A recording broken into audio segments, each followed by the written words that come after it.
selamat datang kembali di ibadah online GPDI Citana Hill. Sebelum kita memulai ibadah kita, ada beberapa hal yang saya rindu untuk mengingatkan kita kembali. Yang pertama, mari kita siapkan diri kita. Mari berpakaianlah yang rapi, yang sopan, dan yang pantas untuk mengikuti ibadah online. Yang kedua, mari kita siapkan tempat. Carilah tempat yang nyaman, yang tenang, yang terbebas dari segala gangguan. Dan yang ketiga, mari kita siapkan hati kita. Hindarilah melakukan aktivitas lain dan marilah nikmati hadirat Tuhan. Ibadah online juga tidak membatasi kita untuk bisa memberi yang terbaik kepada Tuhan. Jika saudara tidak memiliki amplop seperti ini, saudara bisa mengumpulkan persembahan ke dalam amplop lain, kemudian menyerahkannya ke gereja. Atau jika saudara berhalangan, saudara bisa menghubungi pihak gereja, kemudian akan ada staf yang mengumpulkan persembahan ke rumah saudara masing-masing. Persembahan juga bisa dilakukan secara virtual, yaitu dengan cara scan QR Code di sebelah sini. Pembayaran bisa dilakukan melalui GoPay, OVO, maupun Dana. Atau bisa juga melakukan transfer ke rekening di bawah.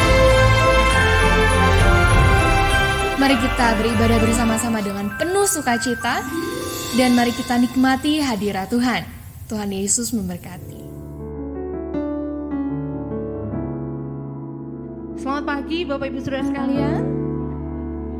Apa kabar hari ini? Wow, selalu luar biasa di dalam Tuhan yang luar biasa juga, amin. Mari kita mau bangkit berdiri pagi hari ini. Kita akan segera mulaikan ibadah kita.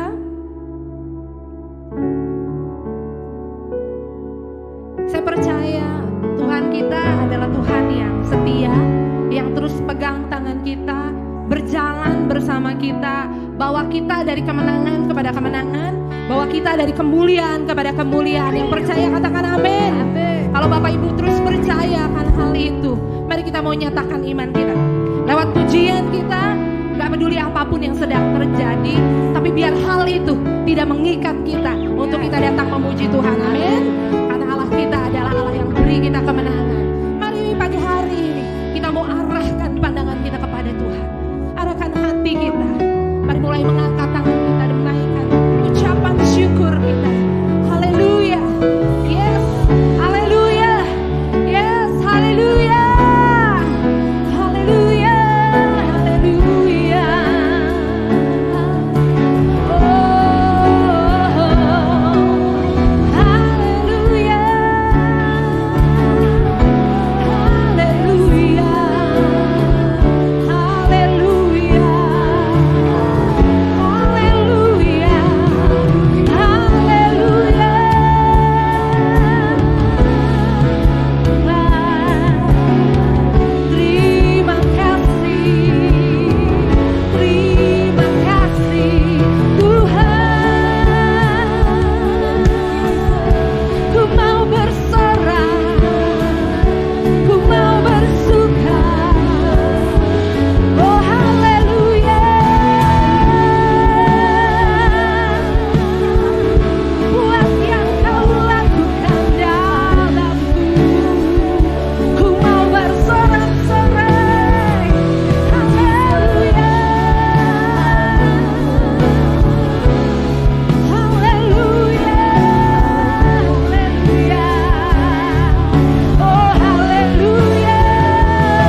Sekali lagi berikan sorak-sorak.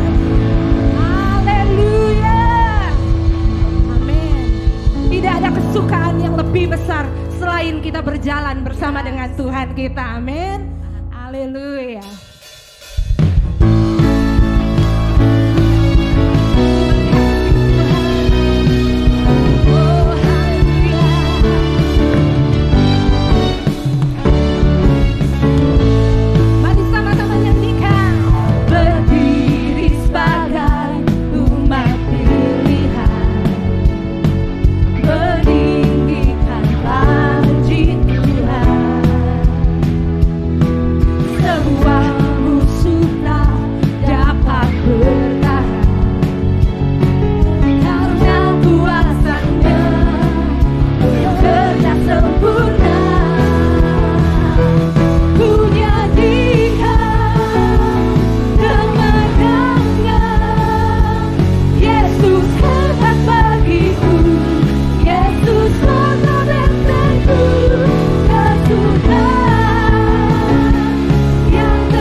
biar kita terus mengalami kuasa yang nyata di dalam kita. Amin. Haleluya.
yang berperang bagimu, dan engkau akan diam saja. Apapun boleh berkecamuk di sekitar kita, tapi ketika kita datang, mari kita datang dengan segala penyerahan kepada Tuhan. Haleluya. Terima kasih Tuhan. Ini hati yang menyembah Tuhan, hati yang berserah penuh kepadamu, hati yang mengizinkan Engkau berdaulat atas hidup kami, karena Engkaulah pemegang hidup kami Tuhan. Ada banyak hal yang tidak bisa kami lakukan, ada banyak hal yang di luar kendali kami, tapi satu hal kami percaya, God is always in control over everything. Engkau selalu pegang kendali atas segala sesuatu dalam hidup kami Tuhan.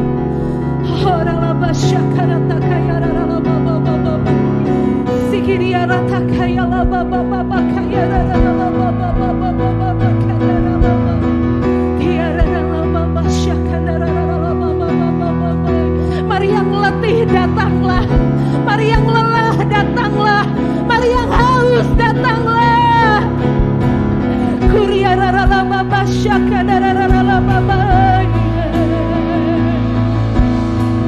Tuhan, Kau yang berperang bagiku. Tuhan, Kau yang berperang bagiku. Bukan dengan kuatku, namun karena kasih-Mu. Tuhan, Kau yang berperang bagiku.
percayakan. Saya mau mengajak setiap kita, mari mau arahkan tangan kita kepada kanan dan kiri kita.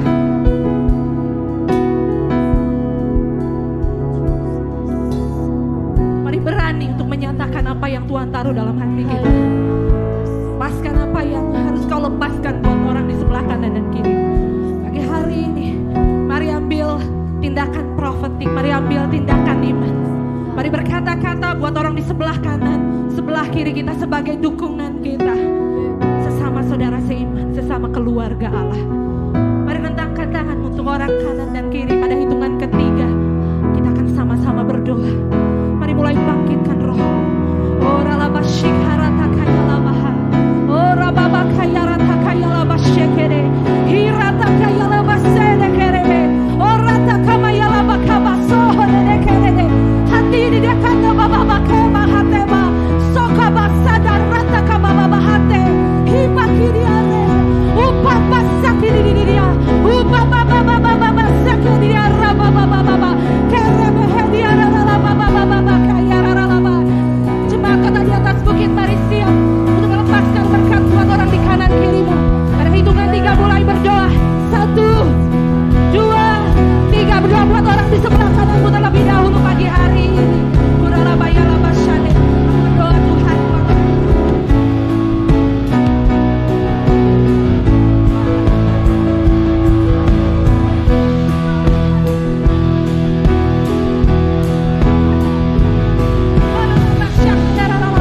Mari berdoa buat orang di sebelah kiri kita.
Ya, shalom. Yang merasakan hadirat Tuhan boleh angkat tangan. Amin. Ini saatnya untuk kita memberikan persembahan. Ya, sebelum kita memberikan persembahan, kita buka satu ayat di dalam Markus pasal yang ke-12, ayat yang ke-30. Markus pasal yang ke-12 ayat yang ke-30. Yang sudah dapat boleh katakan amin. Amin. Markus pasal yang ke-12 ayat yang ke-30, saya bacakan untuk saudara. Kasihilah Tuhan Allahmu dengan segenap hatimu dan dengan segenap jiwamu dan dengan segenap akal budimu dan dengan segenap kekuatanmu. Amin. Ya, lagu tadi berkata Allah yang berperang, Tuhan yang berperang bagi kita. Saya percaya setiap peperangan itu ada hal yang istilahnya kalau bahasa Jermannya deg-degan gitu ya. Menentukan hidup dan mati, betul? Kalau kita percaya pada seseorang yang untuk berperang bagi kita, kita harus betul-betul mengandalkan dia, betul? Amin saudara. Ketika Allah mau berperang bagi kita, kalau kita gak percaya sama Allah kita, ya gak ada artinya.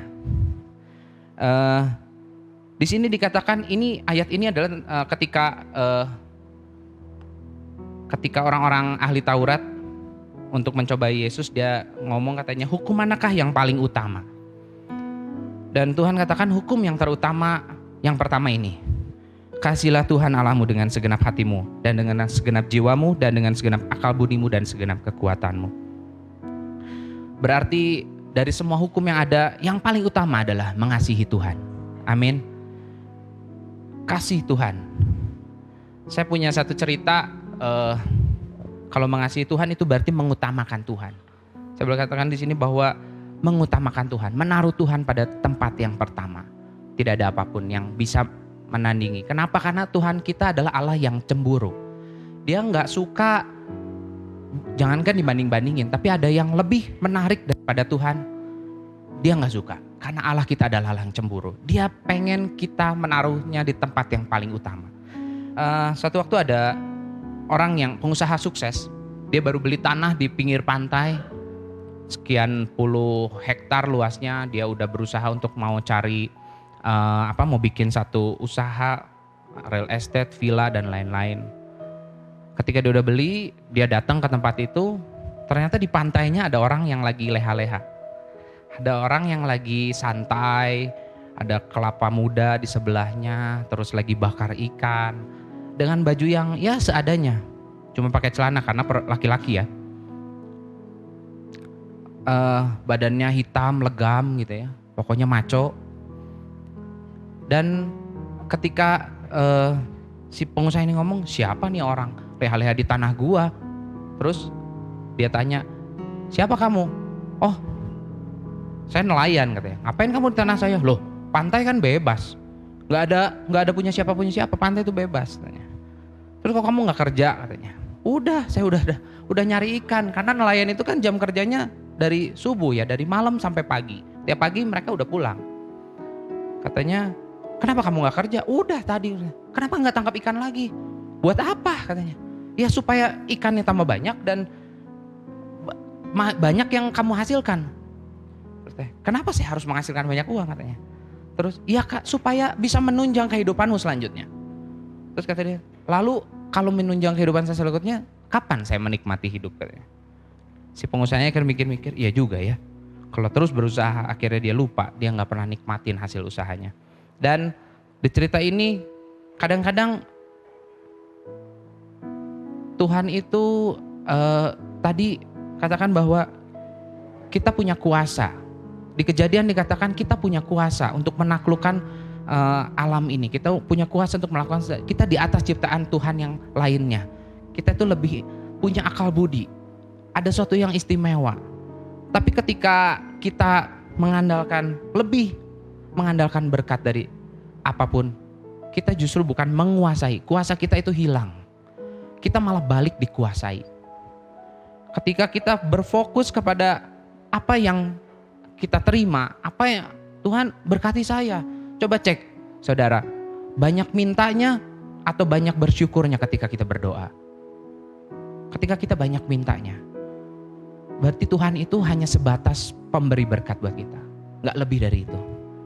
Tapi ketika kita mengutamakan Tuhan, saya percaya saya diberi kuasa. Kita berkuasa atas segalanya. Di ayat yang lain dikatakan cari dahulu kerajaan Tuhan. Jadi kalau hari Minggu, kalau ada ibadah, stop dulu. Stop dulu kita melakukan hal-hal yang lain. Kita fokus dulu sama Tuhan. Itu salah satu dari kita mengutamakan Tuhan. Dan selain itu, di sini katakan dengan segenap akal budi dan kekuatan. Saya percaya setiap kita berusaha, bekerja, mendapatkan berkat dari Tuhan, itu menggunakan akal budi, buah pikiran kita, kekuatan kita, waktu kita setiap hari. Dan Tuhan katakan, muliakanlah Tuhan dengan hartamu.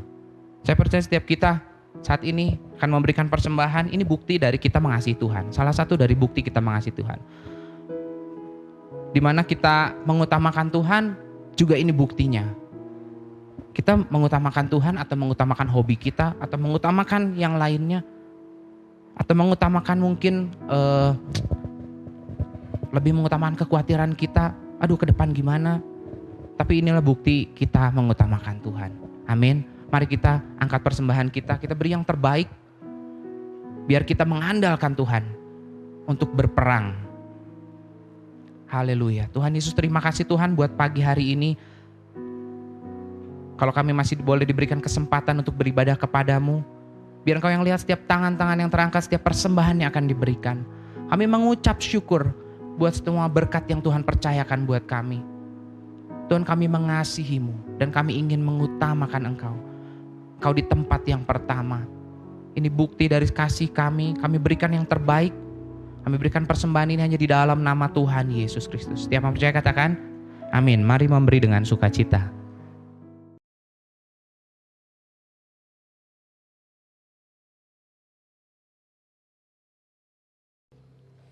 Ya, selamat pagi Bapak Ibu. Lambaikan tangan terlebih dahulu. Haleluya. Saya mau kita bertepuk tangan untuk 3 pribadi ya.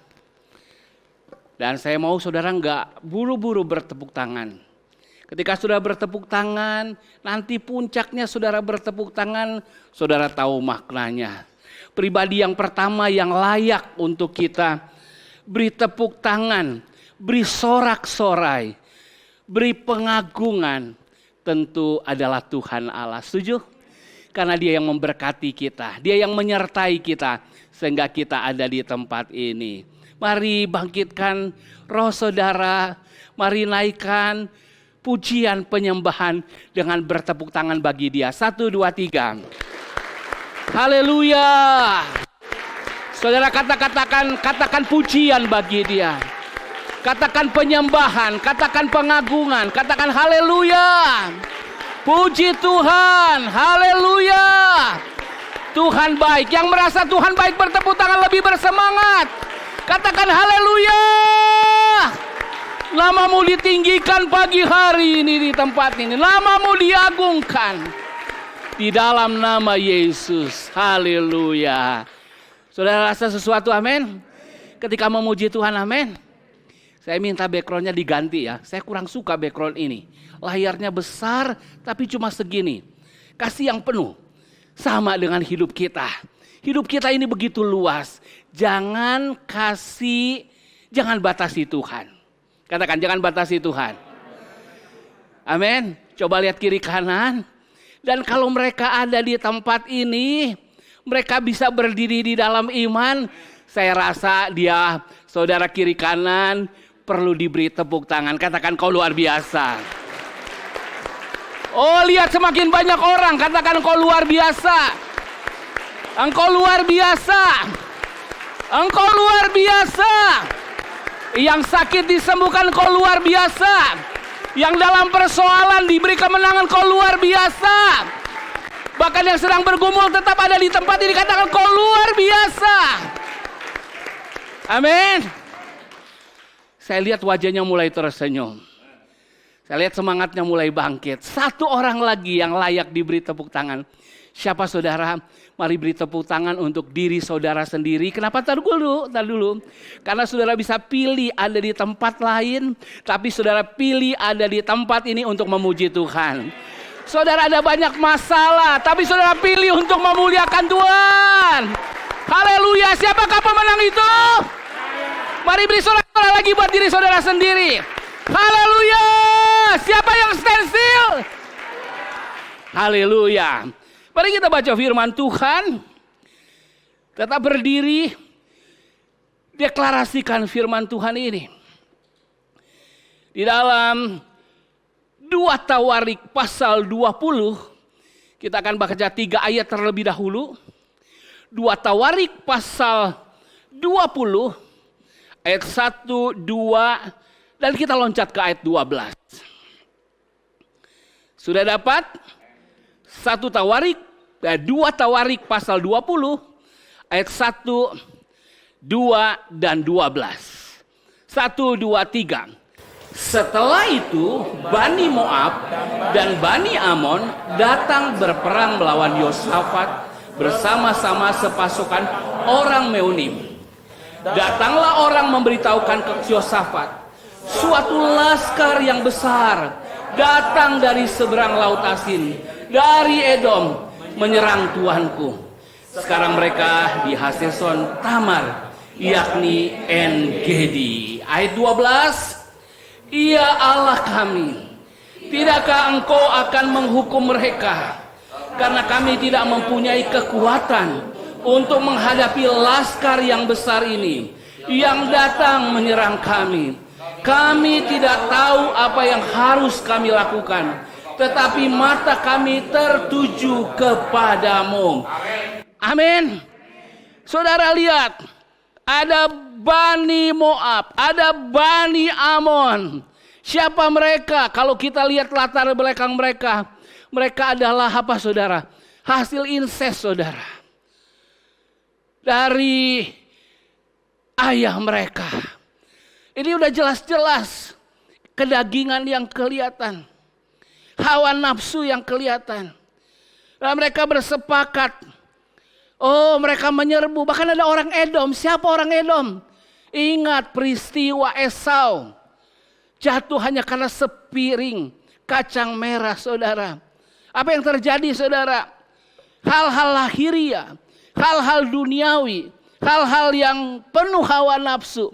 Pendek kata hal-hal dari yang si jahat datang menyerbu kepada Yosafat dan kerajaannya. Dan apa yang terjadi? Yosafat sampai berkata begini, kami tidak punya kekuatan untuk menghadapi laskar yang besar ini yang datang menyerang kami. Bahkan lebih jauh, kami tidak tahu apa yang harus kami lakukan. Ada waktu dalam hidup kita melihat ada kekuatan yang besar, gak bisa dipungkiri, nyata menyerbu kita. Dan kita gak punya kekuatan untuk melawan hal ini. Bahkan akhirnya kita berkata, aku gak tahu lagi harus berbuat apa. Apa yang aku harus lakukan. Pagi hari ini kita akan belajar dari firman Tuhan. Untuk teguh berdiri. Apa yang harus dilakukan ketika kita tidak tahu apa yang harus kita lakukan. Sekali lagi. Apa yang harus dilakukan ketika kita tidak tahu apa yang harus kita lakukan. Silakan duduk di hadirat Tuhan. Mari nikmati firman Allah ini. Sekali lagi yang saya katakan. Kita hidup di dunia yang nyata. Yang real telah jatuh di dalam dosa. Orang yang hidup di dalam dosa. Dikuasai iblis. Dikuasai hawa nafsu. Dan ada waktu. Musuh kita bukan orang yang jauh, bahkan orang dekat. Edom Moab ini, Amon ini siapa? Orang dekat harusnya. Orang Israel keturunan Abraham. Lot siapa? Lot ponakan Abraham. Tapi kedua putrinya membuat perbuatan yang tidak senonoh. Moab siapa? Anak Esau. Esau siapa?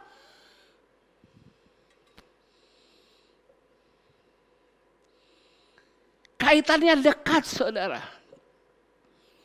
Dengan keturunan Abraham. Nah, hari-hari ini kita akan merasa ada musuh yang datang. Seringkali kalau musuh kelihatan kecil, kita masih berjaga-jaga. Tapi kalau datangnya besar, saudara, musuh yang datang ini seringkali, saudara, apa musuh yang paling besar? Seringkali sebenarnya bukan musuh yang dari luar. Musuh dari dalam. Setuju gak saudara? Musuh yang dekat. Tapi saudara jangan terkecoh. Siapa yang seringkali Yesus katakan, orang yang menjadi musuh adalah orang serumahnya. Pernahkah saudara merasa orang yang saudara harapkan, entah itu suami, istri, ada waktu begitu menjengkelkan. Dan lebih parahnya karena pernikahan Kristen kita gak boleh cerai. Saya baru pulang seminar tentang perceraian dan pernikahan kembali. Saya memberi ceramah di situ. Tapi gimana? Rasanya orang yang paling dekat seperti Moab, Amon dan Amon Moab, Amon, Edom. Tapi tiba-tiba menjadi orang yang menyakiti kita, menyerang kita. Pernahkah saudara juga merasa adik kakak bisa saja bukan mengasihi tapi menyakitkan kita? Pendek kata, orang-orang yang dekat bisa dipakai iblis untuk menyakiti kita. Dan kita melihat ini seperti pasukan yang besar, kita nggak tahu. Tahukah saudara, ada istri yang cantik, bodinya luar biasa. Tapi ketika dia menikah, kenapa dia lepas kontrol? Dia nggak jaga lagi penampilan. Kenapa? Karena mungkin dia kecewa dengan pernikahannya. Demikian dengan suami yang tadinya luar biasa, tapi mungkin dia kecewa dengan pasangannya. Dan artinya apa? Perilakunya jadi kasar. Anak-anak yang lucu-lucu, dia bisa kecewa dengan sesama anggota keluarga, dengan orang tua. Saya senang kita semua ada di dalam Tuhan. Namun ada waktu kalau kita nggak berjaga-jaga, iblis bisa memakai kita. Itu sebabnya katakan jangan beri tempat sama iblis. Katakan jangan beri tempat sama iblis. Ada anak-anak yang lucu-lucu, imut-imut. Tapi begitu besar mulai amit-amit. Perbuatannya dilihat dari mukanya nggak bahagia nih. Mukanya kaku, nggak ada sukacita. Itu yang dia tampilin keluar. Yang lebih parahnya dia sendiri juga nggak puas dengan dirinya. Akhirnya apa? Dia nggak bisa berprestasi. Gak bisa fokus belajar. Kadang-kadang dia menyakiti diri sendiri.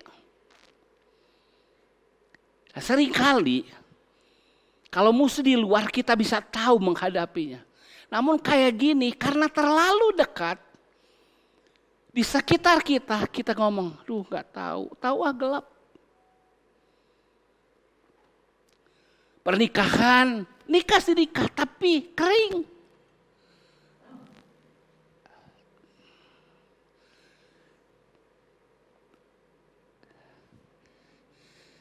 Saya seminar di hadapan hamba-hamba Tuhan waktu itu. Sudah itu saya terus ke Malang. Saya jadi sadar, kalau di tengah hamba Tuhan aja mempertanyakan persoalan ini, pasti di tengah jemaat juga pasti ada pergumulan seperti ini. Bisa bilang amin? Dan bahaya sekali karena disebut musuh di dalam selimut. Tapi siapa yang percaya, tiada yang mustahil bagi Tuhan, lambaikan tangan. Siapa yang percaya Tuhan ada di tempat ini dan Tuhan mau beri jalan keluar, katakan amin. Haleluya. Ada hal-hal yang kita memang mesti pahami. Kita mesti sadari. Saya mau berkata masalah rumah tangga, masalah suami istri, masalah adik kakak, masalah menantu, masalah yang lain, itu gak akan habis-habisnya. Selama kita berkeluarga, pasti terus ada masalah. Bisa katakan amin? Kelihatan baik-baik, menantu satu dengan yang lain. Tapi kalau iblis datang, hawa nafsu datang, ingat. Kita sampai gak tahu mau bilang apa. Siapa yang pernah mengalami ini? Wah puji Tuhan jemaat di sini baik semua. Kalau itu kita tutup berkat ya. Saudara mari berdiri kita doa berkat karena gak ada yang punya masalah. Siapa yang pernah mengalami ini boleh lambai tangan. Wah puji Tuhan mulai ada. Mulai ada. Kalau gitu yang angkat tangan aja kita khotbah khusus di sebelah. Yang lain gak punya masalah silakan boleh pulang. Coba bersungguh-sungguh. Siapa yang pernah mengalami ini? Katakan saya. Karena keterbukaan itu awal pemulihan. Saya memaksa diri untuk pulang. Padahal ada pekerjaan yang harus saya dampingi istri saya. Tapi bilang, kamu ya hamba Tuhan, kamu kuatlah. Saya perlu pulang, saya nggak tahu. Bahkan sampai kemarin juga saya nggak tahu mau khotbah apa. Tapi di hati saya tetap pulang. Kasih makan jemaat. Sampai tadi malam saya masih tanya, San, lagunya apa? Kalau nanya kayak gitu berarti gembala tuh ngalami juga. Apa yang harus dilakukan ketika tidak tahu apa yang harus dilakukan? Apa yang harus dikhotbahkan ketika tidak tahu apa yang harus dikhotbahkan? Itu yang saya alami tadi malam. Jadi apa yang saya tahu, saya buka-buka lagi. Saya pernah dapat topik ini. Rasanya pernah dikhotbahkan waktu berapa tahun lalu, tapi ini ada yang baru saya terima dari Tuhan. Saya mulai menggumulinya tadi malam, tadi pagi. Nah, Tuhan mau perlihatkan kepada kita. Tapi saya mau mulai dulu sekali lagi, saudara.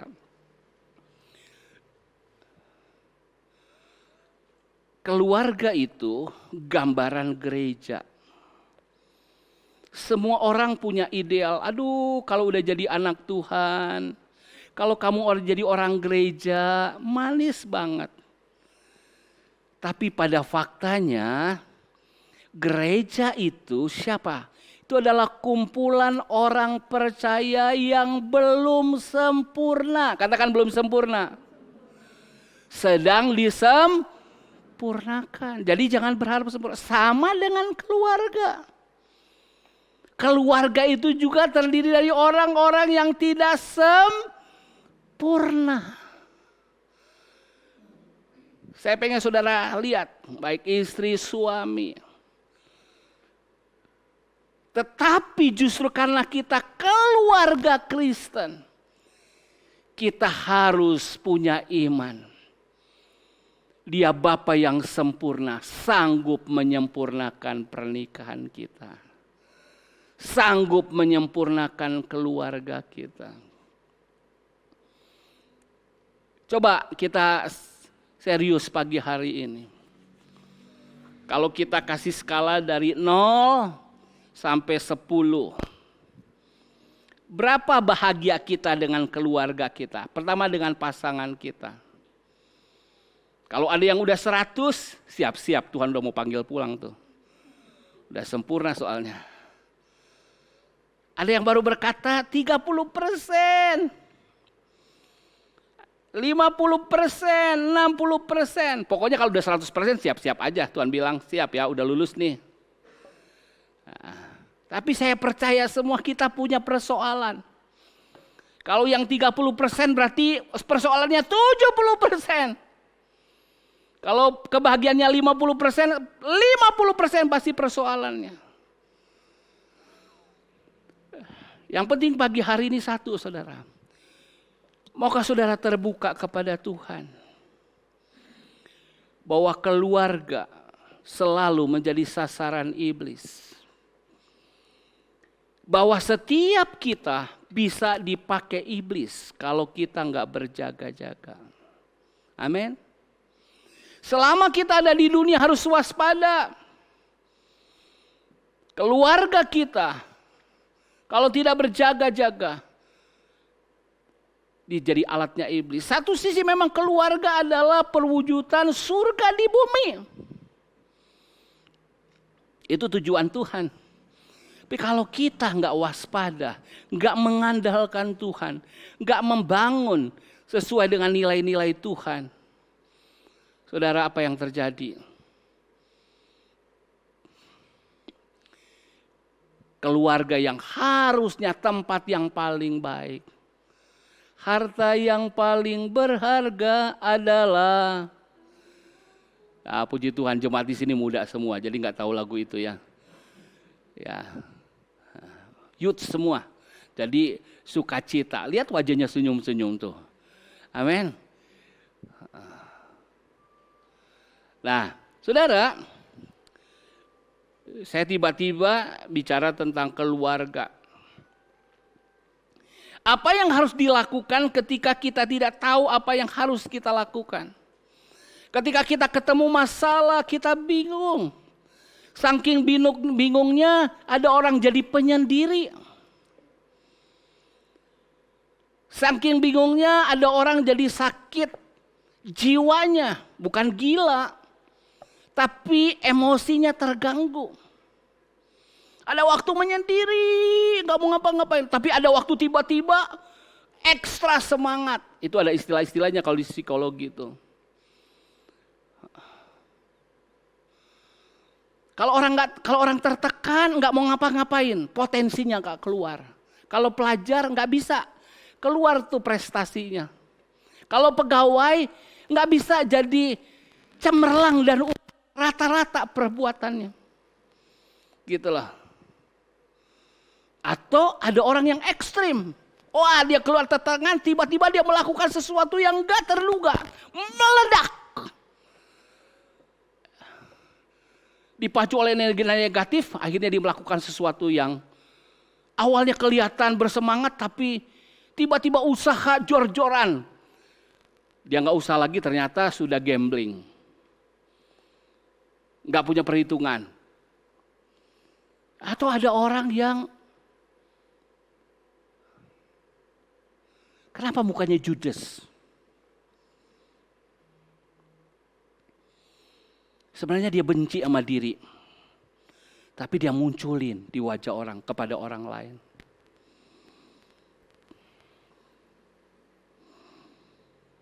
Atau dia nggak memperlihatkan itu, tapi dia menyakiti diri sendiri. Kalau makan sambal, sepedes-pedesnya. Bukan suka lagi. Tapi kalau dia menderita itu, rasa kompensasi. Ada orang suka pukul-pukul diri. Saudara, dari masalah yang satu, karena ada orang yang beri tempat sama iblis, dipakai jadi sarana iblis, terus kita menanggapinya salah, iblis juga bekerja sama kita. Dia mengecoh kita, bukan cari jalan keluar, tapi kita cari jalan keluar yang salah. Bahkan jalan keluar yang paling salah ujung-ujungnya apa, saudara? Mengambil tindakan yang sementara dengan cara yang keji, dengan cara yang kilang akal, misalnya bunuh diri. Padahal masalahnya bisa diselesaikan. Hari-hari ini banyak orang tuh pengen mati. Tapi akarnya sebenarnya di sini. Apa yang harus dilakukan ketika kita tidak tahu apa yang harus kita lakukan? Pertama yang saya mau kasih tahu, karena saudara punya Tuhan, jangan pusing. Kalau saudara bilang pusing, jangan saudara. Jangan panik. Jangan stres, apalagi depresi. Ada berita baik. Kalau sampai suatu ketika saudara nggak tahu lagi mau ngapain. Poin yang pertama yang Tuhan kasih ketika saya merenungkan ini. Apa yang harus dilakukan? Memang ada masalah, betul. Memang ada persoalan, benar. Masalahnya setiap hari. Begitu buka mata, kita bisa lihat pasangan kita masalah kita. Orang tua masalah kita, anak kita masalah kita. Tapi ada berita baik pagi hari ini yang saya mau kasih tahu. Jangan panik, jangan stres, jangan pusing. Jangan stres apalagi depresi. Kenapa? Poin yang pertama yang Tuhan beritahu adalah, kalau kita nggak tahu, itu artinya apakah memang saudara dan saya tidak perlu melakukan apa-apa? Karena kita nggak tahu, jadi kita memang nggak perlu melakukan apa-apa. Kenapa? Karena memang saya dan saudara tidak tahu, bahkan tidak mampu menyelesaikannya. Tetapi ada Tuhan yang maha tahu dan maha mampu menyelesaikannya buat saudara. Berita baik dulu. Amin. Jadi di dalam Tuhan selalu ada berita baik. Kalaupun kita mentok, masalah kita begitu besar, begitu real, kita udah gak tahu. Oh, dan itu menekan kita. Sekali lagi, jangan panik, jangan stres, apalagi depresi. Karena mungkin memang kita nggak perlu lakukan apa-apa. Kenapa kita nggak perlu lakukan apa? Kita memang nggak tahu, bahkan kita nggak mampu. Tetapi ada Tuhan yang maha tahu dan maha mampu menolong kita. Coba kita lihat ayatnya. Ayat yang ke-14 di dalam 2 Tawarik pasal 20 ini. Lalu Yahasiel bin Sakaria bin Benaya bin Matanya. Tadi ada masalah keluarga, tapi di sini ada namanya Yesiel. Disebut bin Zakaria, artinya anaknya Sakaria. Terus opanya siapa? Benaya. Opa buyutnya siapa? Matanya. Seorang Lewi dari Yemani Asaf. Tadi ada masalah keluarga, tapi Tuhan nyebutin di sini. Tuhan sebenarnya mau keluarga itu turun temurun. Amin. Nah, intinya aja. Dihinggapi roh Tuhan di tengah-tengah jemaat. Jadi yang paling penting saudara apa? Saudara rasa hadirat Tuhan. Siapa tadi yang rasa hadirat Tuhan ketika memuji Tuhan? Amin. Kemudian dia berkata di ayat 15. Dan berseru, camkanlah hai seluruh Yehuda dan penduduk Yerusalem dan tuanku Raja Yosafat. Beginilah firman Tuhan kepadamu. Janganlah kamu takut dan terkejut karena laskar yang besar ini. Sebab bukan kamu yang akan berperang, melainkan Allah. Amin. Pertama, kalau kita mentok, nggak tahu, gelap. Jangan stres, jangan panik. Intinya jangan kehilangan iman. Terus beriman. Kenapa? Karena mungkin memang bukan kita yang akan menyelesaikannya. Ada orang saking dendamnya sama ayahnya. Lihat kalau udah besar, gua latihan karate, ntar gua besar. Karena mamanya sering disakitin. Gua hajar. Jangan. Tuhan nanti akan berperkara dengan orang yang mengecewakan saudara.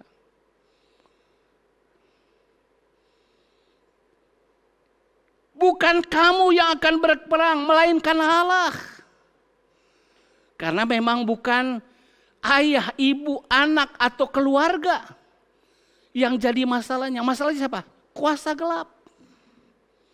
Coba kita lihat ayat 16. Bagian Allah, Tuhan yang berperang. Tapi heran di ayat 16, besok haruslah kamu turun menyerang mereka. Loh, katanya Tuhan yang berperang, tapi di sini haruslah kamu turun menyerang mereka.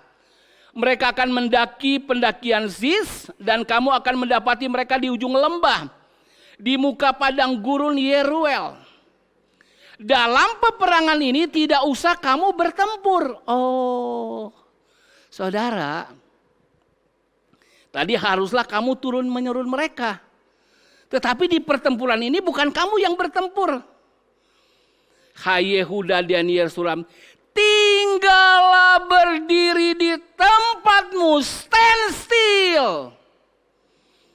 Dan lihatlah bagaimana Tuhan memberikan kemenangan kepadamu. Jangan kamu takut dan majulah besok menghadapi mereka, Tuhan akan menyertai kamu. Tuhan memang yang berperang, tapi ada bagian kita. Bagian kita berdiri teguh. Berdiri teguh. Di tengah sakit hati kita. Di tengah penderitaan kita. Di tengah kecewa kita. Betul kita mengalami semua itu. Tapi masih gak saudara mau percaya. Itu sebabnya saudara layak terima pujian. Sorak-sorai dari diri saudara sendiri. Kenapa?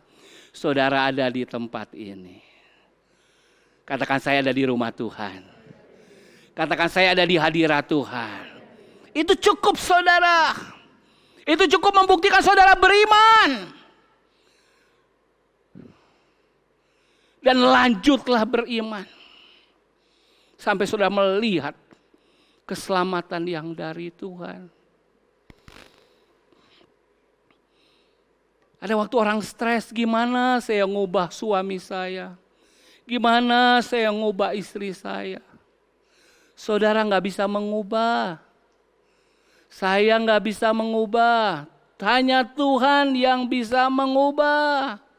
Tuhan pasti akan mengubah setiap orang pilihannya. Tapi masalahnya saudara tetap berdiri teguh tidak?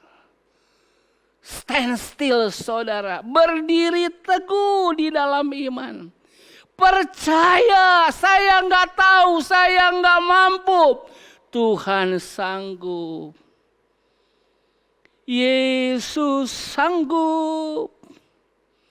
Yesus sanggup memulihkan yang terluka, menyembuhkan yang menderita. Dia sanggup memulihkan hidup kita semua. Amin. Berita baiknya dulu. Saudara jangan pusing, jangan melangkah yang lain. Nanti kita bahas yang lain. Tapi kalau saudara mentok, jangan sakiti diri. Jangan berbuat yang bodoh. Jangan mengurung diri. Jangan baut aja. Tapi berdiri teguh. Tetap percaya. Nanti kita akan lihat orang yang percaya bahasa iman itu seperti apa, saudara. Itu yang pertama ya. Jadi ada waktu, aduh hesek lah. Pernah orang konseling sama saya. Gini-gini, dia udah gak bisa berubah. Emang dari sononya. Apalagi kalau lihat bobot bibit bebetnya, nggak sese lah. Komot di ditu mah, suku itu mah, keluarga eta mah.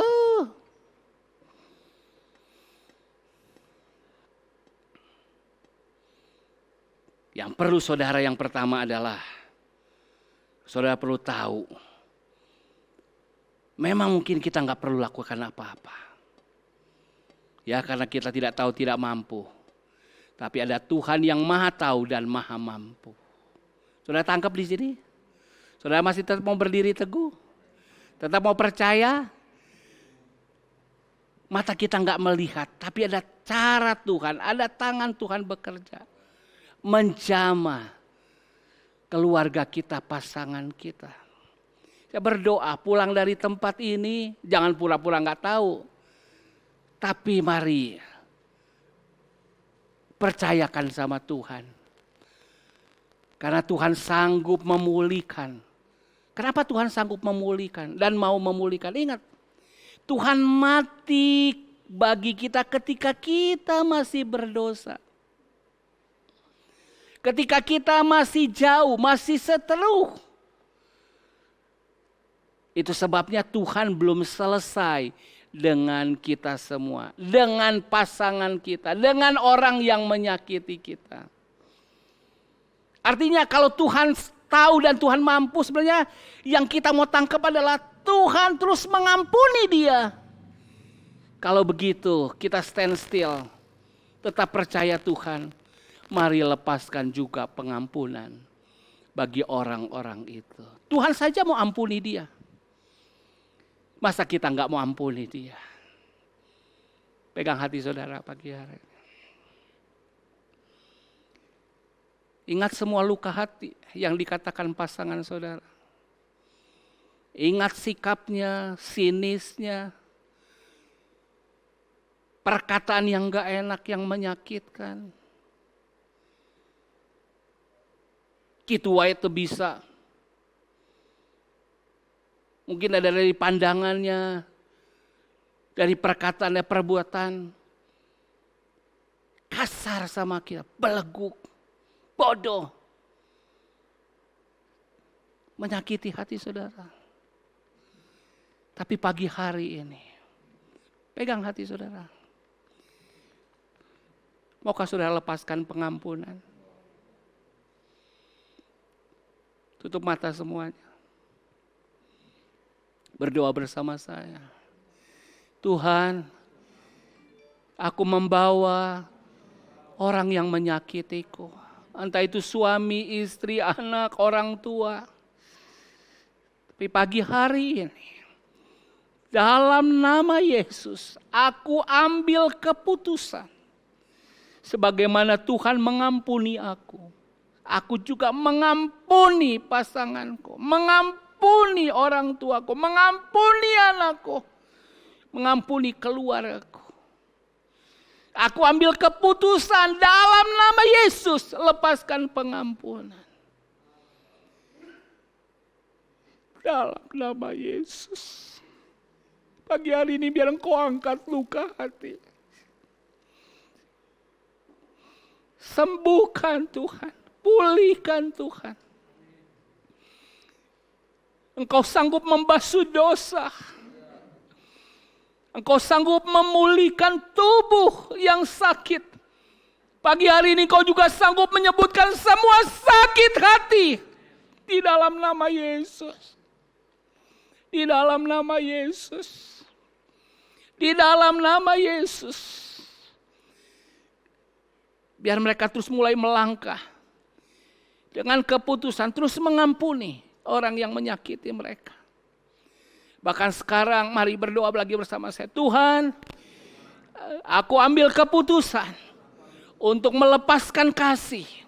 Untuk mengasihi pasanganku, keluargaku, orang tuaku, anak-anakku. Dalam nama Yesus. Haleluya. Amin.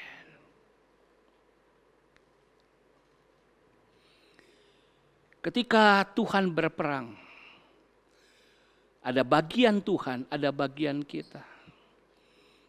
Bagian kita ingat pelajaran berapa minggu yang lalu, Tuhan beri anugerah. Amin. Akhirnya ada kemauan, kemampuan. Bahkan ada kreativitas. Bukan sekedar mengampuni, tapi sekarang mulai mengasihi. Yuk kita maju.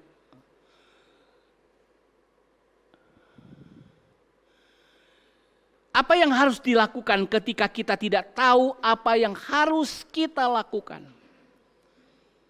Di tengah persoalan, kita bertanya apa yang harus kita lakukan ketika kita tidak tahu apa yang harus kita lakukan. Poin yang kedua, apa yang saudara tahu? Apa yang saudara telah tahu? Saudara, seringkali kita minta pengetahuan baru. Tetapi Tuhan mau kita fokus apa yang kita udah tahu. Contohnya yang tadi. Saudara udah tahu kok mengampuni. Mengasihi lebih lagi. Lakukan itu. Tapi ini saya mau lebih lanjut. Karenanya lakukan apa yang saudara tahu. Yang saudara dapat lakukan. Coba lihat ayat 3. Yosafat menjadi takut. Sebut diri saudara. Rudi menjadi kecewa. Tersebut nama saudara. Misalnya Rudi menjadi pahit. Itu emosi yang kita dapat. Lalu mengambil keputusan. Perasaan saudara adalah benar. Menurut yang merasakannya. Kita gak boleh hakimi perasaan orang lain. Itu benar menurut dia. Tetapi di tengah semua emosi, takut, kecewa, pedih, pahit. Yosafat lakukan apa? Mengambil keputusan untuk mencari Tuhan. Ia menyerukan kepada seluruh Yehuda supaya berpuasa. Ayat 4, dan Yehuda berkumpul untuk meminta pertolongan daripada Tuhan. Mereka datang dari semua kota di Yehuda untuk mencari Tuhan. Saudara mungkin enggak tahu. Tapi itu sebabnya, saudara. Saudara, saya tahu banyak persoalan, banyak kebutuhan, banyak pergumulan. Tapi kalau pagi hari ini saudara ada di tempat ini, saudara ada di tempat yang tepat. Amen. Sekali lagi beri tepuk tangan untuk diri saudara sendiri. Beri tepuk tangan saudara, beri tepuk tangan. Karena saudara ada di tempat yang tepat. Cari Tuhan. Cari Tuhan. Berdoa. Baca firman. Kalau perlu puasa.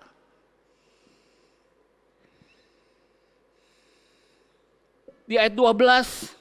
Ya Allah kami, tidakkah Engkau akan menghukum mereka? Karena kami tidak mempunyai kekuatan untuk menghadapi laskar yang besar ini yang datang menyerang kami. Kami tidak tahu apa yang harus kami lakukan. Tetapi mata kami tertuju kepadamu. Kita udah tahu ini. Amin. Gak perlu diajarin, betul? Kita seringkali gak perlu jurus baru. Jurus lama cukup. Cari Tuhan. Mungkin yang jadi masalah sekarang apa saudara? Doa saudara sudah gak bersungguh-sungguh. Saudara udah gak berpuasa lagi, menyangkali diri. Saudara mungkin ibadah sudah tidak bergairah. Tuhan cuma mungkin mau ingatkan itu. Lakukan lagi seperti firman Allah katakan tadi, dengan segenap hati. Lakukan lagi dengan kasih.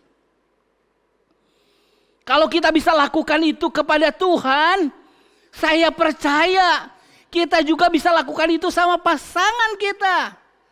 Kalau kita bisa cari hadirat Tuhan, cari wajah Tuhan, cari hati Tuhan.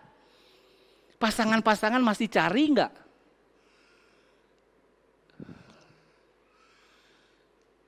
Hati pasangannya. Masih cari tahu enggak kesukaan pasangannya? Ya, dari yang rohani bawa ke yang sehari-hari. Ya kan? Ketika kita cari Tuhan kan kita cari tahu apa kehendak Tuhan. Oh Tuhan mau kita berdoa. Oh Tuhan mau kita baca firman Tuhan. Oh Tuhan mau kita menyangkali diri. Oh Tuhan mau kita memuji-muji Tuhan. Orang beriman, ingat lagi ketika engkau jatuh cinta. Apa yang kau lakukan bagi pasanganmu? Pernikahan tuh ada 3 fase. Pertama jatuh cinta, kemudian entah cintanya jatuh di mana. Jadi hambar, jadi mulai bermasalah. Gampang orang jatuh cinta, tapi harusnya setelah jatuh cinta, bangun cinta. Bangun cinta. Kemarin ketika ngomong kreatif, sekali-kali saya mikir gimana supaya kreatif. Oh lakuin yang dulu-dulu. Saya suka cerita, saya lakukan ini, lakukan itu. Makanya Santi sudah bilang, enak ya kak, berondong dapat istri. Itu lelucon aja. Saya ingat lagi, surprise apa ya? Biasanya kalau udah menikah nggak bikin surprise lagi. Coba kasih surprise lagi sama pasangan saudara. Saya ekstra waktu sedikit hari ini. Karena saya peduli dengan pernikahan saudara. Saya peduli dengan keluarga saudara. Jadi lagi kreatif. Salah satu tips ya. Kemarin saya ngapain? Saya nonton drama Korea. Saya ketawa-ketawa sendiri. Terus saya mulai evaluasi. Saya udah gak sekonyol itu ya. Dulu saya mau ketemu pacar, saya tahu tuh dia jalan ke sini, ke sini. Ya, saya udah pamitan, tapi saya tahu saya kangen, dia kangen juga. Apa yang terjadi? Saya kalau lewat ke sini ketahuan dong. Apa yang saya lakukan? Saya lari muter ke belakang, pura-pura ketemu. Ketemu lagi. Konyol kan saudara? Tapi itu ketika kita jatuh cinta. Kita mau lakukan hal-hal yang aneh. Yang luar biasa. Sekarang. Mari apa yang saudara tahu. Bagaimana saudara belajar cari hati Tuhan. Cari lagi hati pasangan saudara. Kadang-kadang buat dia penasaran gimana ya. Tapi kita udahlah nges tua, nges kolot. Wajar kalau kita menuai apa yang kita tabur. Kalau kita kuno, ya nggak akan kita tuai kreativitas. Dulu kita beli hadiah. Dulu kita bikin kejutan yang dia suka apa. Dulu waktu pacaran, lagi masak, asin. Tetap kita bilang enak kok. Saya belajar, oh ya, kadang-kadang jangan jujur-jujur sekali juga ya. Apalagi kalau dia udah capek. Enak. Habisin dulu. Wah, dia udah seneng. Baru tambahin. Mungkin besok dikurangin dikit garamnya gitu loh. Dan akhirnya apa yang terjadi? Tertawalah kita. Amin. Saudara nanti pulang. Ada waktu sudah berdoa. Cari hadirat Tuhan. Tapi ada waktu bapak-bapak lagi sibuk. Di jam kantor, di jam kerja. Pulang cari istrinya.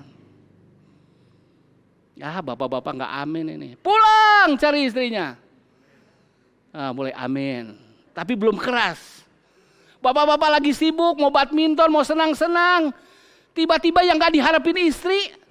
Bukannya kamu lagi senang-senang. Kamu kok ada di sini. Surprise banget istrinya. Tapi istrinya juga masih pura-pura. Ngapain pulang? Padahal dalam hati, dia pulang buat aku. Amin. Mungkin punya budget buat diri kita sendiri. Tahan budget itu. Beliin lagi kesukaan istri. Sama istri juga kasih lagi surprise. Buat pasanganmu. Kalau orang tua udah mulai kayak gitu, anak-anak pasti bisa. Saya kalau dapat berkat, saya tahu perempuan itu bahasa utamanya adalah rasa aman. Kalau udah menikah, rasa aman secara ekonomi. Lebih jelasnya. Langsung belum ditanya amin-amin udah mangguk-mangguk. Bener gak ibu-ibu? Bener gak? Bukan mata duitan, bukan. Tapi itu memang pembawaan. Karena wanita lebih prepare. Semua wanita rasa aman soal keuangan, betul? Jadi saya kalau pelayanan, saya gak pernah buka amplopnya. Saya bawa utuh-utuh. Yang buka bukan saya, istri saya. Dan kadang-kadang saya suka perhatiin, jangan cerita ya sama ibu gembala ya, mumpung dia nggak ada di sini. Ibu gembala tuh nggak bisa multitasking. Dia lagi telepon, saya panggil nggak nyambung. Tapi saya perhatiin cuma satu dia bisa multitasking. Lagi sibuk-sibuk dikasih amplop berhenti dulu. Dibuka dulu, mungkin ibu gembala nggak ada. Jangan cerita ya, tapi dia akan nonton kok. Saudara, seperti itu. Wanita-wanita juga cari tahu apa kesukaan. Oke. Yang sudah menikah, jangan bicara lagi jatuh cinta. Karena sekarang bukan, soal kalau bilang jatuh cinta, soal berkata, cinta saya entah jatuh di mana. Sekarang bangun cinta. Amin. Buatlah WA. Selamat pagi sayang. Sayang. Tapi lakukan itu terus. Kembali lagi kepada kasih mula-mula yang saudara tahu. Bisa berkata amin? Ini tema khotbahnya peperangan. Tapi saya mau alihkan kepada peperangan merebut cinta kembali dari pasangan kita. Bisa katakan amin? Kok kurang bersemangat di jemaat nih. Yang aku pulang lagi ke Malang nih. Saudara, mari. Yuk pulang dari sini hari Minggu, kalau perlu jangan kemana-mana, jalan-jalan. Sekeluarga. Jalan-jalan sama istri. Ada waktu saya dengan istri suka escape, anak saya suka nyari. Puji Tuhan sekarang udah gak pakai iPhone semua, jadi udah gak ketahuan kemana. Kapan hari ketahuan? Find my iPhone. Mami di hotel ini sama papi ya. Ketahuan. Ada waktu saudara. Bangun cinta. Amin. Maka saudara akan terkejut. Karena ada cita rasa yang baru akan keluar lagi. Makanya gak heran jatuh cinta berjuta rasanya. Kalau udah mulai hambar karena sudah gak membangunnya. Sama, kekristenan saudara kering. Karena saudara gak bangun mesbah doa. Saudara gak baca firman Allah. Saudara gak sangkali diri untuk Tuhan. Tapi ketika saudara lakukan itu juga buat pasangan saudara. Karena pernikahan itu gambaran Kristus dan gereja. Amin. Jadi praktek yang paling sehari-hari kita bisa praktek untuk berhubungan dengan Kristus. Bangun cinta di keluarga. Bisa katakan amin? Ya, rugi ya yang pasangan yang hadir pagi hari ini ya. Untung yang punya pasangan hadir pagi hari ini. Itu yang kedua. Ya.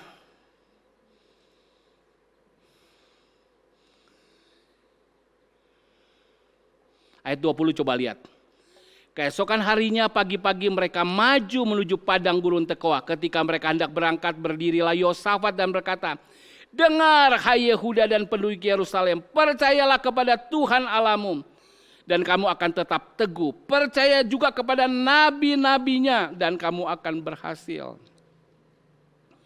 Saudara, saudara mesti percaya sama Tuhan.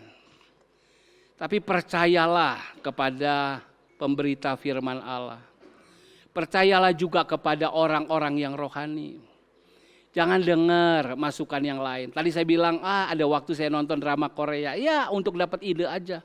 Tapi banyak nilai-nilai yang gak alkitabiah. Kadang-kadang boleh kita hiburan.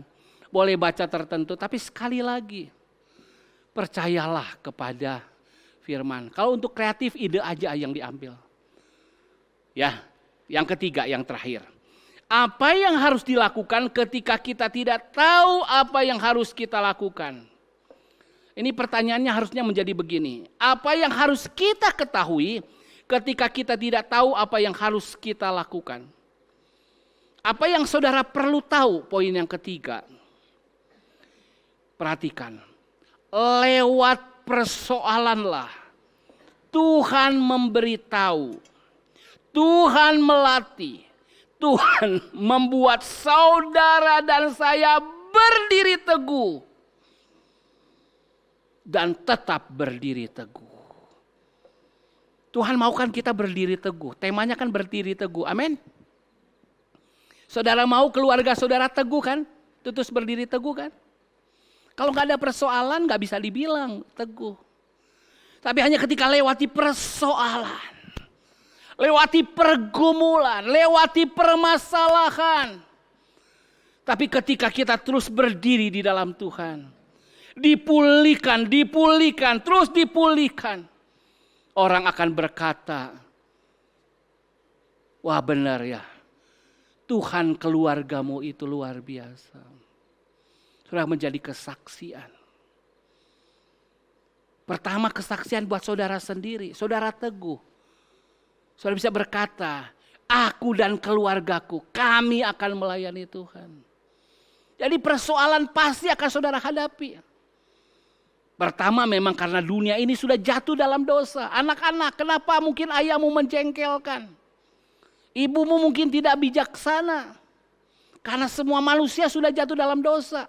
Kamu pun berdosa. Kenapa? Karena kamu berespon yang salah. Orang tua marah-marah, kamu ikut marah-marah. Ibumu menjengkelkan, kamu juga menjengkelkan. Tandanya siapa? Mama, papa, anak, semuanya telah jatuh dalam dosa. Itu yang pertama. Tapi kalau bicara dosa, semua orang juga tahu. Semua orang terlibat. Tapi yang paling penting, Tuhan mau kita menang. Mengalahkan dosa. Kita berdiri teguh. Sudah tangkap pesan firman Tuhan pagi hari ini? Coba kita baca ayat-ayatnya. Ayat yang ke-17. Dalam peperangan ini tidak usah kamu bertempur. Hai Yehuda dan Yerusalem. Tinggallah berdiri di tempatmu. Lihat, kita baru berdiri enggak? Di tengah persoalan kita berdiri enggak? Di tengah pergumulan keluarga kita berdiri enggak? Kita akan bela keluarga ini. Tidak ada kata cerai. Tidak ada kata menyerah. Kita percaya Tuhan sanggup bekerja. Sampai kita melihat Di sini dikatakan, lihatlah bagaimana Tuhan memberikan kemenangan kepadamu. Kita berdiri teguh sampai melihat kemenangan yang dari Tuhan. Itulah baru iman kita berharga. Itulah iman yang dalam pertandingan iman. Itulah iman yang akan membuahkan mahkota. Itulah arti iman saudara. Seberapa berharganya saudara sesuai dengan iman saudara. Tapi bagaimana itu terjadi? Melalui ujian, persoalan, pergumulan. Kita ke ayat 20. Keesokan harinya pagi-pagi mereka maju menuju padang gurun Tekoa. Ketika mereka hendak berangkat, berdirilah Yehosafat dan berkata, dengarlah hai Yehuda dan penduduk Yerusalem, percayalah kepada Tuhan Allahmu dan kamu akan tetap teguh. Sekali lagi, orang benar hidup oleh iman. Amin. Ketika kita teguh, kita bisa pertanggungjawabkan. Aku memelihara iman. Aku memelihara iman. Kita ada dalam sebuah skenario-nya Tuhan. Skenario di tengah keberdosaan, ada kasih yang mengampuni, menerima kita. Makanya kita juga bisa menerima, mengampuni, mengasihi pasangan, keluarga kita. Ada skenario di tengah kekacauan, tapi akan muncul kemenangan. Di tengah peperangan akan muncul kemenangan. Kalau sudah baca ayat selanjutnya, mereka 3 hari menjarah. Mereka lupa lembah, biasanya lembah itu lembah air mata. Lembah di mana air turun ke sana. Penderitaan kita terkumpul. Tapi kalau kita baca selanjutnya, itu menjadi lembah pujian. Air matamu satu ketika akan menjadi ucapan syukurmu. Menjadi pujianmu. Menjadi kenangan indah. Kalau aku ingat betapa sakitnya, betapa menderitanya. Tetapi Tuhan membaliknya.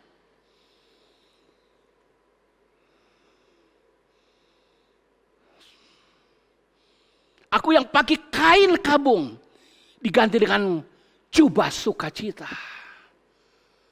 Saya berdoa saudara tetap punya mimpi, punya iman. Apapun keadaan keluarga saudara sekarang. Yang pertama saya ulang. Apa yang saudara harus lakukan ketika saudara tidak tahu harus melakukan apa? Atau apa yang harus dilakukan? Pertama jangan panik, jangan stres. Karena mungkin saudara nggak perlu melakukan apa-apa. Tuhan yang berperang bagi saudara. Bisa katakan amin? Amin. Ya, yang kedua, apa yang saudara harus lakukan? Kalau saudara tidak tahu harus lakukan, jangan pikir ide yang baru, nggak usah. Lakukan yang saudara sudah tahu. Cari Tuhan. Gimana lagi ya untuk menangin hati istri, hati suami? Lakukan lagi yang dulu. Apa? Jatuh cinta lagi pada dia. Pria-pria, siap jatuh cinta lagi? Siap membangun cinta lagi? Bisa lebih bersemangat? Pria-pria bisa mau bangun cinta? Wanita-wanita, ibu-ibu siap membangun cinta? Lakukan lagi. Masak lagi yang paling enak buat suamimu. Udah capek pijit-pijit lagi dia. Lakukan. Apa yang saudara tahu? Dan yang ketiga,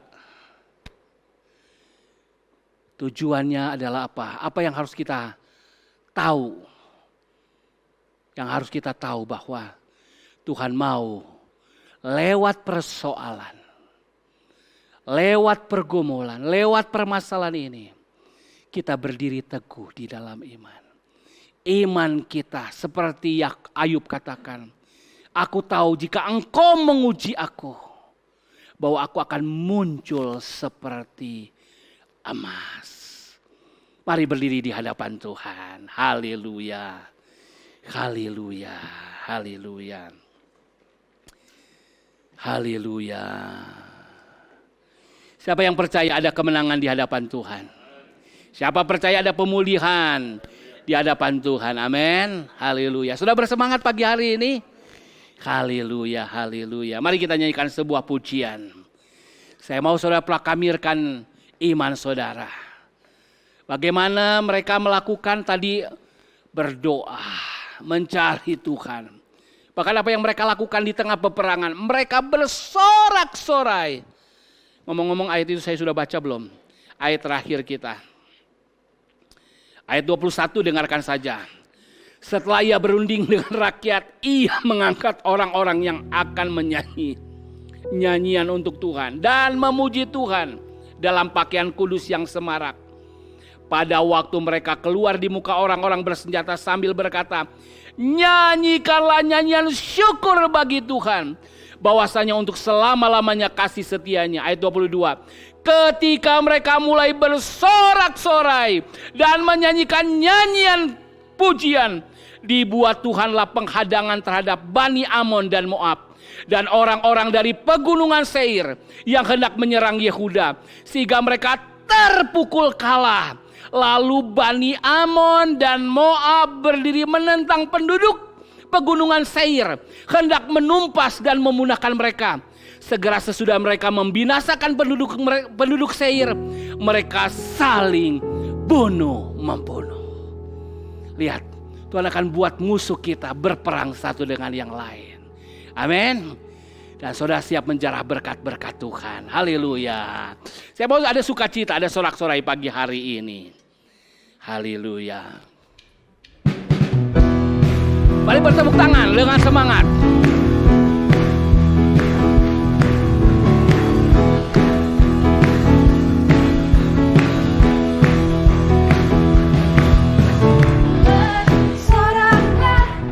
Bagi Tuhan Allah kita, bersoraklah bagi Tuhan Allah kita. Bersoraklah, bersoraklah bagi Tuhan Allah kita.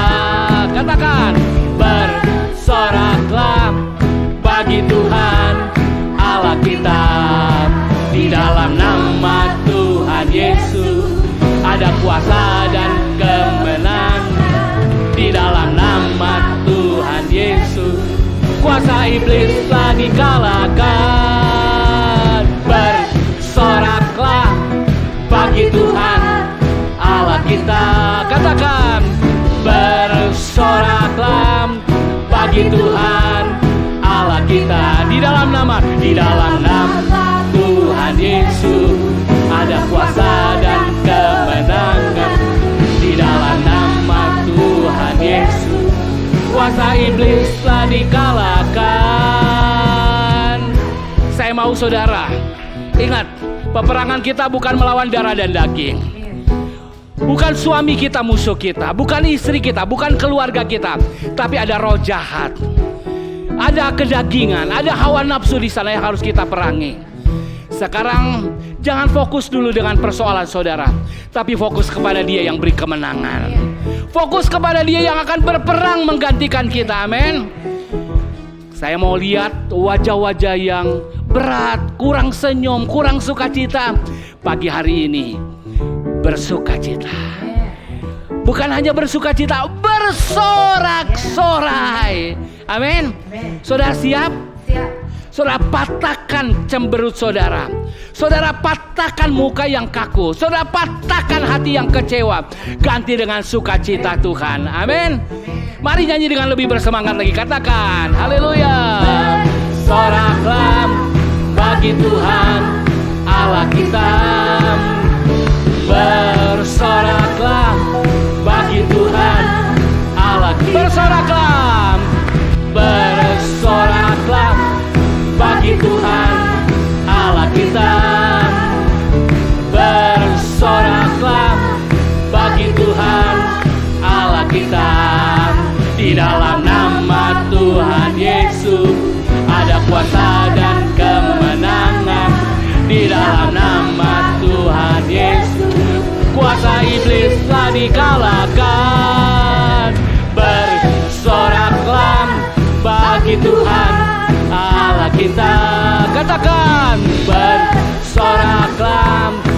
bagi Tuhan Allah. Bersoraklah, tepuk tangan bersama saya. Bersoraklah bagi Tuhan Allah kita. Bersoraklah bagi Tuhan. Bersoraklah, katakan. Oh, bersoraklah bagi Tuhan Allah. Bersoraklah, haleluya. Bersoraklah bagi Tuhan Allah. Dalam nama Yesus, di dalam nama Tuhan Yesus ada kuasa dan kemenangan. Di dalam nama Tuhan Yesus kuasa iblis telah dikalah.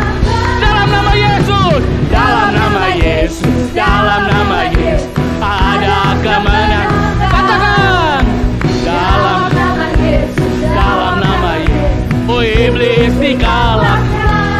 Oh dalam Tuhan Yesus siapa dapat melawan.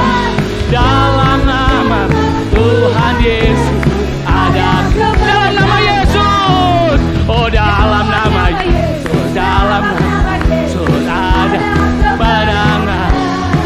Oh dalam nama Yesus, dalam nama iblis. Dalam nama Tuhan Yesus siapa dapat melawan.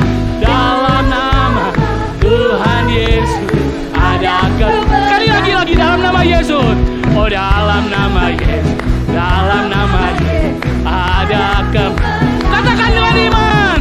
Oh dalam nama, oh dalam nama Yesus.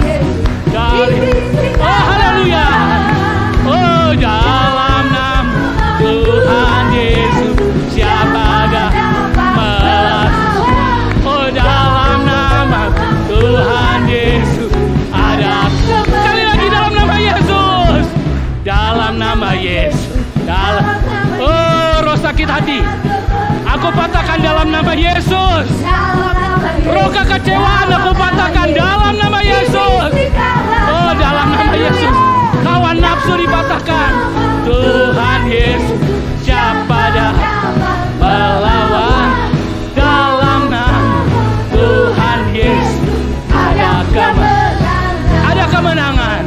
Ada kemenangan. Ada kebebasan. Ada kemenangan. Haleluya. Haleluya. Mari dengan iman sama-sama kita patahkan roh kekecewaan, roh sakit hati, roh kepaikan. Mari mulai berdoa, bangkitkan roh saudara. Pagi hari ini Tuhan, kami berdiri dengan iman. Kami berdiri dengan iman. Kami berdiri teguh atas firman Allah. Kami mau patahkan roh kekecewaan. Mari mulai bersahabat berdoa untuk masalah saudara. Roh kepahitan, roh kecemaran, roh hawa nafsu, roh perceraian. Di dalam nama Yesus, di dalam nama Yesus, di dalam nama Yesus. Roh pemecah belah, roh tipu muslihat kami patahkan di dalam nama Yesus. Dan pagi hari ini kami mau gantikan dengan kemenangan.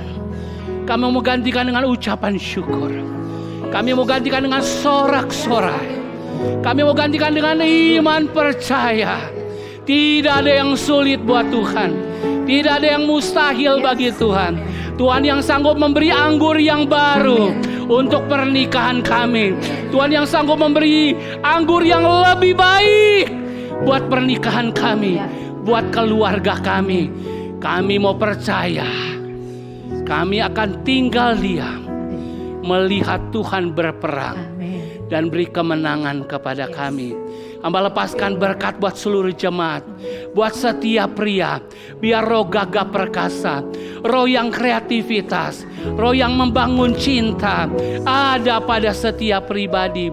Pria, roh yang berkorban, roh yang mendahulukan pasangan ada bagi setiap pria. Hamba berdoa Tuhan mencurahkan berkat, hikmat buat ibu-ibu, buat istri-istri. Roh yang mengampuni, roh yang mengasihi, roh yang hormat, roh yang tunduk ada pada kami. Bahkan bagi anak-anak, roh yang bersyukur, roh yang menghormati orang tua boleh turun. Kami meminta berkat-Mu bagi kami semua. Entahkah kami ayah, entahkah kami ibu, kami orang tua atau kami anak. Kami mau percaya ada pemulihan. Itu sebabnya kami tahu Engkau akan melakukan bagian-Mu Tuhan. Tapi biar kami melakukan bagian kami. Engkau beri kreativitas kepada setiap pribadi. Engkau beri pewahyuan apa yang harus mereka lakukan. Terima kasih Tuhan. Perbuatan iman yang mereka mesti lakukan. Biar Tuhan menolong setiap pribadi. Sehingga kami melihat keluarga kami cemerlang dan unggul di komunitas kami. Karena kami berdiri teguh dan kami menjadi kesaksian bagi banyak orang. Terima kasih Tuhan buat janji firman Allah bagi kami semua. Terpuji nama-Mu. Tadakan kedua tangan-Mu jemaat. Terimalah berkat, kasih Allah Bapa, kasih karunia Yesus Kristus, persekutuan penyertaan Allah Roh Kudus di dalam nama Tuhan Yesus Kristus memberkati seluruh keberadaan. Roh jiwa tubuhmu terpelihara sempurna sampai Tuhan datang kali yang kedua. Diangkatnya Engkau jadi kepala bukan ekor, terus naik bukan turun. Kebahagiaan adalah milik-Mu senantiasa. Biar apa yang Kau perbuat berhasil. Bahkan Tuhan mengutus Engkau dan saya sebagai garam dan terang ludi, pembangun kota di atas bukit. Biarlah kasih Tuhan nyata dalam keluarga kita. Dan begitu banyak orang memuliakan Bapa-Mu di surga. Terima berkat dan pengutusan ini di dalam nama Tuhan Yesus Kristus.